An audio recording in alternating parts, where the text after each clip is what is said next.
नमस्कार, आदाब, जय भीम, सत श्री अकाल।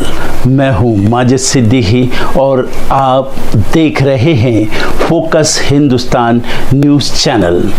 आज की ख़ास खबरें सब्सक्राइब करें, लाइक करें, शेयर करें। फिर आऊँगा एक ताज़ा खबर को लेकर माजिद सिद्दीकी।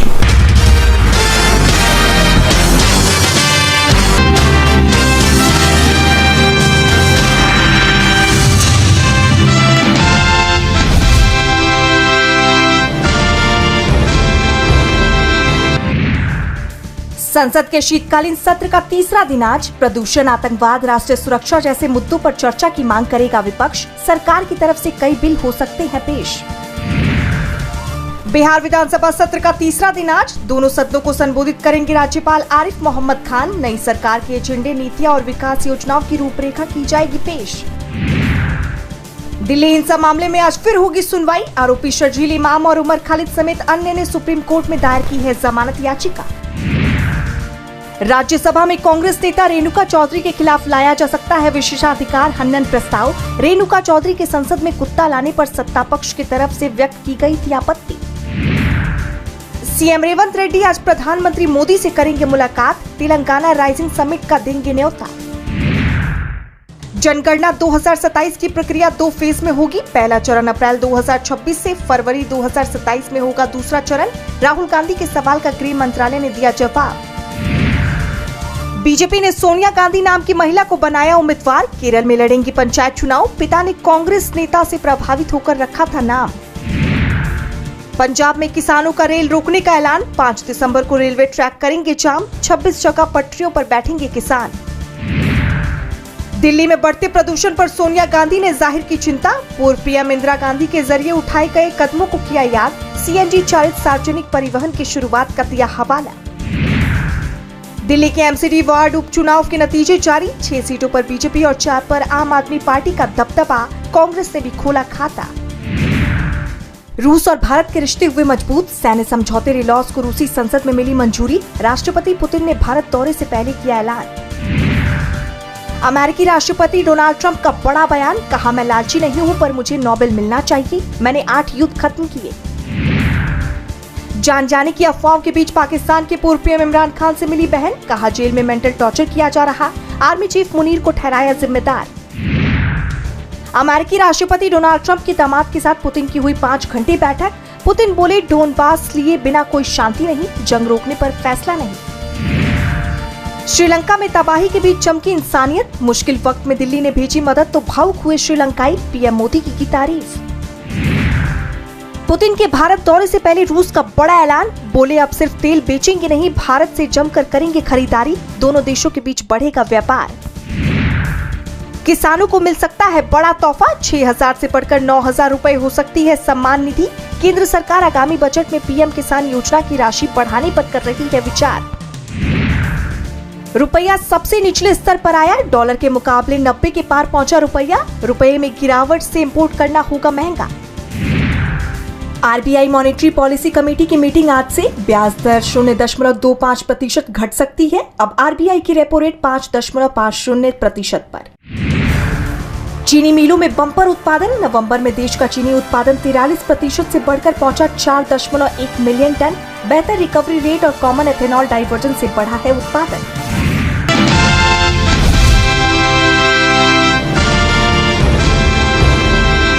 महाराष्ट्र निकाय चुनाव के बीच एक नया विवाद खड़ा हो गया। मालवड़ में एकनाथ शिंदे के दौरे के दौरान पैसे से भरे बैग ले जाने का एक वीडियो सोशल मीडिया पर वायरल होने के आरोप सामने आए हैं। मीडिया रिपोर्ट्स के मुताबिक ये वीडियो मालवड़ में ही हाल ही के दौरे से जुड़ा बताया जा रहा है और जिसे लेकर राजनीतिक माहौल गर्म हो गया है। महाराष्ट्र निकाय चुनाव में जीत हासिल करने के लिए सरकार जनता को पैसे बांट रही है, ये आरोप लगाया है शिवसेना यूबीटी सांसद संजय राउत ने। उन्होंने न सिर्फ आरोप लगाया बल्कि सबूत भी पेश किए हैं। संजय राउत ने चुनाव आयोग और मुख्यमंत्री देवेंद्र फडणवीस को टैग करते हुए सोशल मीडिया प्लेटफॉर्म एक्स पर लिखा, शिंदे मालवड़ आए, आते समय वो अपने बैग में क्या लाए थे। मालवड़ में बैग ने भाजपा के बैगों का जवाब दिया। इससे पहले ये बैग नासिक में उतरे थे। लोकतंत्र ऐसा है या वैसा? जय महाराष्ट्र। इस मामले को लेकर शिवसेना यूबीटी के ही एक पूर्व विधायक वैभव नाईक ने दावा किया कि शिंदे के पास जो बैग दिखा है उसका पैसा नीलेश राणे ने क्षेत्र के मतदाताओं को बांटा था। उनके अनुसार पैसे से सत्ता और सत्ता से पैसा की नीति शिंदे शिवसेना हर चुनाव में अपनाती है। उन्होंने कहा कि विपक्ष पर आरोप लगाने वाले खुद भी पूरी तरह से निष्पक्ष नहीं हैं और चुनावी माहौल में दोनों तरफ से धन का उपयोग किया जा रहा है। वैभव नाईक ने मालवड़ की जनता से अपील की कि इस तरह की खरीद फरोख्त और भ्रष्टाचार पर रोक लगाने के लिए सोच समझकर मतदान करें। उन्होंने आगे कहा कि चुनाव लोकतांत्रिक प्रक्रिया है और पैसे के प्रभाव से इसकी गरिमा नहीं गिरनी चाहिए। जैसा आप जानते हैं कि एनडीए पर चुनाव जीतने के लिए तरह तरह के हथकंडे अपनाने के आरोप लगते रहते हैं और उस पर चुनाव आयोग की चुप्पी विपक्ष के आरोपों को और गहरा करती है। विपक्ष का कहना है कि अभी तक सरकार ये काम लोकसभा और विधानसभा के चुनाव में करती थी, लेकिन अब स्थानीय निकाय चुनाव जीतने के लिए सरकार इस हद तक जा चुकी है। फिलहाल ये वीडियो और आरोपों पर किसी भी पक्ष की आधिकारिक प्रतिक्रिया नहीं आई है, लेकिन इस वीडियो से एकनाथ शिंदे समेत पूरी महायुति सवालों के कटघरे में आ गई है।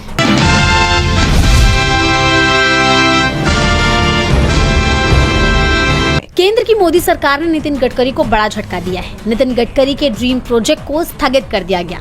केंद्र सरकार ने बहुप्रतीक्षित सैटेलाइट आधारित टोल वसूली यानी GNSS योजना को स्थगित कर दिया और ये योजना नितिन गडकरी का ड्रीम प्रोजेक्ट था।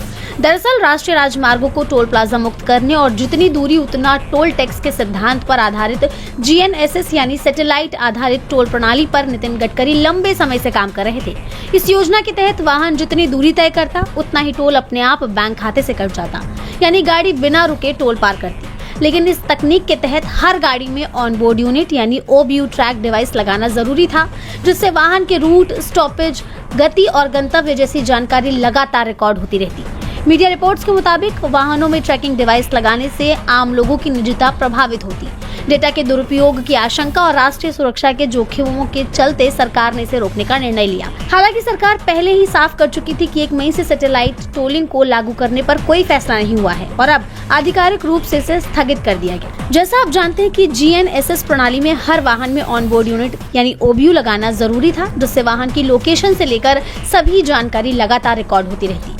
अधिकारियों के अनुसार इससे VIP मूवमेंट ट्रैक होने का खतरा था, नागरिकों की निजी जानकारी लीक होने की आशंका थी और डेटा का दुरुपयोग होने की आशंकाएं भी थी और इसे बड़े सुरक्षा के जोखिम के तौर पर देखा जा रहा था और इन्हीं कारणों से सरकार ने इसे स्थगित करने का फैसला किया है। बड़ी बात तो यह है कि बेंगलुरु मैसूर एक्सप्रेसवे और हरियाणा के कुछ हिस्सों में GNSS टेक्नोलॉजी का ट्रायल भी किया गया था, लेकिन बावजूद इसके इस योजना को ठंडे बस्ते में डाल दिया गया, जिससे नितिन गडकरी के ड्रीम प्रोजेक्ट पर ताला लग गया है।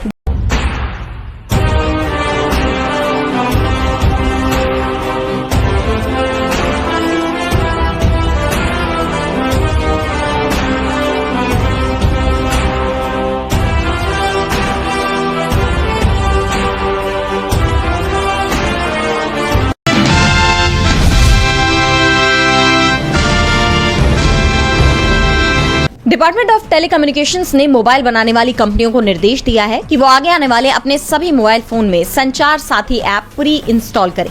साथ ही स्मार्टफोन निर्माता इस बात को सुनिश्चित करे कि ऐप को ना तो डीएक्टिवेट किया जाएगा और ना ही इस पर किसी भी तरह की पाबंदियां लगे। सरकार के इस फैसले पर विपक्ष ने कड़ा विरोध जताया। कांग्रेस सांसद प्रियंका गांधी ने कहा कि ये एक जासूसी ऐप है, ये मजाकिया है। नागरिकों को प्राइवेसी का अधिकार है। हर किसी को बिना सरकार की नजर के परिवार, दोस्तों को मैसेज भेजने की प्राइवेसी का अधिकार होना चाहिए। सरकार देश को हर तरह से तानाशाही में बदल रही है। फ्रॉड की रिपोर्ट करने के लिए एक असरदार सिस्टम होना चाहिए। साइबर सिक्योरिटी की जरूरत है, लेकिन इसका मतलब ये नहीं है कि ये आपको हर नागरिक के टेलीफोन में जाने का बहाना दे। मुझे नहीं लगता कि कोई भी नागरिक इससे खुश होगा। वहीं झारखंड मुक्ति मोर्चा ने इस ऐप को लेकर एक्स पर लिखा कि अब हमने संचार साथी ऐप की परमिशन देखी, सच में ये डरावनी है। उम्मीद है कि बाबूलाल मरांडी इस पर कुछ बोलने का साहस दिखाएंगे। ये ऐप हमारी कितनी पर्सनल चीजों तक पहुंच मांग रहा है, जरा खुद समझे आप। कैमरा मतलब फोटो और वीडियो तक सीधा एक्सेस, किसी भी वक्त कैमरा यूज हो सकता है। कॉल लॉग्स, आपने किसे कब कितनी देर कॉल किया सब रिकॉर्ड। टेलीफोन इन्फो, आपका फोन, IMEI नेटवर्क, पूरी पहचान इनके पास। SMS, आपके OTP, बैंक मैसेज, निजी चैट तक पढ़ सकता है, खुद SMS भेज भी सकता है। स्टोरेज, आपकी फोटो, फाइलें, डॉक्यूमेंट सब देख भी सकता है, डिलीट भी कर सकता है। Network access, internet notifications, background में चलना, सब कुछ कंट्रोल। सवाल यह है कि भाजपा की सरकारी सेवा ऐप को हमारी इतनी प्राइवेट चीजों की जरूरत क्यों है? विपक्ष के बढ़ते इन हमलों के बीच अब केंद्रीय संचार मंत्री ज्योतिरादित्य सिंधिया ने यू टर्न लेते हुए कहा है कि संचार ऐप पूरी तरह से ऑप्शनल है। आप इसे रखना चाहते हैं या नहीं, ये आपके ऊपर है। इसे डिलीट किया जा सकता है, ये बाध्यकारी ऐप नहीं है। यानी सरकार अब विपक्ष के दबाव में दिखाई दे रही है।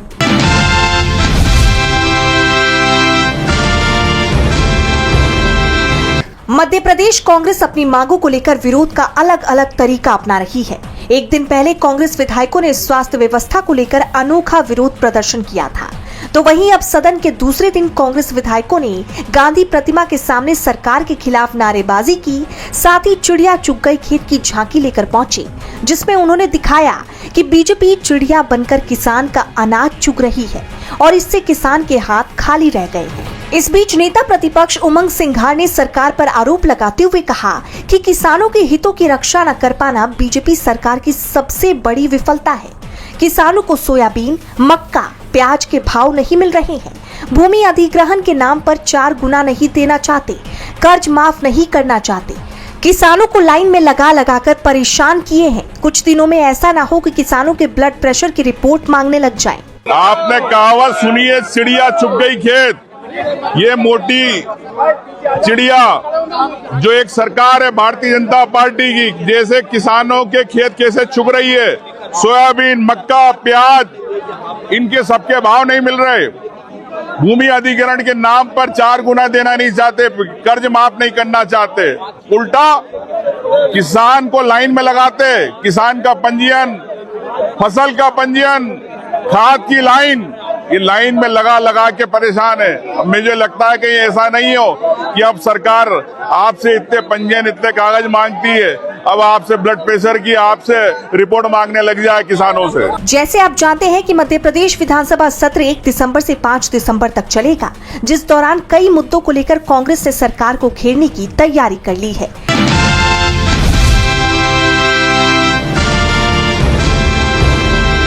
दिल्ली हिंसा मामले में आरोपी उमर खालिद, शर्जील इमाम समेत अन्य की जमानत याचिका पर सुनवाई के दौरान सुप्रीम कोर्ट में कई मुद्दों पर बहस हुई। सुनवाई शुरू होते ही शर्जील की तरफ से पेश वकील सिद्धार्थ दवे ने कहा कि पहली बात जो मैं कहना चाहूंगा, मैं टेररिस्ट नहीं हूं जैसा कि रेस्पोंडेंट ने मुझे कहा है, मैं एंटी नेशनल नहीं हूं जैसा कि स्टेट ने कहा है, मैं इस देश का नागरिक हूं, जन्म से नागरिक हूं, मुझे अब तक किसी भी जुर्म के लिए दोषी नहीं ठहराया गया, लेकिन मुझे इंटेलेक्चुअल टेररिस्ट का लेबल दिया जा रहा है। इस तरह का लेबल गहरी तकलीफ देता है और बेगुनाह साबित होने के मौके को भी खत्म कर देता है।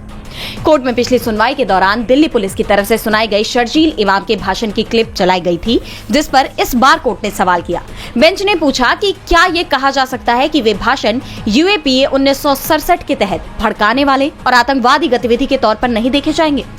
इस पर शर्जील की तरफ से जवाब देते हुए वकील दवे ने कहा कि हाँ, मैंने वो भाषण दिए हैं और उनके लिए मुझ पर केस चला है।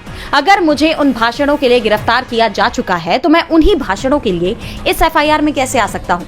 उन्होंने इस बात पर जोर दिया कि फरवरी 2020 में हुई दिल्ली हिंसा में इमाम का नाम नहीं जोड़ा जा सकता, क्योंकि जनवरी 2020 से ही अपने भाषणों को लेकर वो कस्टडी में था। वहीं गुलफिशा फातिमा की तरफ से पेश वकील अभिषेक मनु सिंघवी ने कहा कि वो इकलौती महिला आरोपी हैं जिसे अब तक बेल नहीं मिली, जबकि सह आरोपियों को मिल गई है। उन्होंने दिल्ली पुलिस की तरफ से पेश किए गए रूटीन चेंज के दावों को भी कोर्ट का माइंड डाइवर्ट करने के लिए पेश किया गया नैरेटिव बताया। इसके अलावा उमर खालिद की तरफ से पेश वकील कपिल सिब्बल ने अपनी दलीलें देते हुए कहा कि हिंसा के वक्त वो दिल्ली में ही नहीं था। उन्होंने किसान आंदोलन का जिक्र करते हुए चक्का जाम और रेल रोको जैसे विरोध प्रदर्शन पर कहा कि भारत में लोकप्रिय आंदोलनों के दौरान ये बहुत आम है और अगर वे कानून के सख्त दायरे से बाहर भी हैं तो भी उन्हें यूएपीए के तहत आतंकवादी काम नहीं कहा जा सकता। मामले में अगली सुनवाई अगले दिन यानी 3 दिसंबर को भी जारी रहेगी।